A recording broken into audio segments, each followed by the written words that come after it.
so in this video I'm going to show you how to insert live stock data into Excel.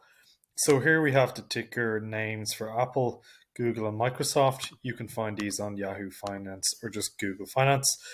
So what we want to do is we want to go to our data tab. So we can just jump up here and then we can click stocks. So just click stocks here and that'll select the Microsoft stock, but we can also select it for both Apple and Google and click stock as well. And then if we want to actually get the prices or any other information for any of these stocks, all we need to do is click on the stock, right click, or we need to click on the stock, go to this insert data option, and then we can insert lots of pieces of information here, such as 52-week high, 52-week low, changes, descriptions, employees, where their headquarters are.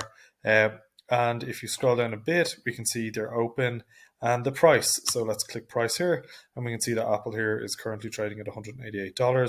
And if we drag this down for our other two listed companies, we can see their live prices here. So that's how we insert stock prices into Excel.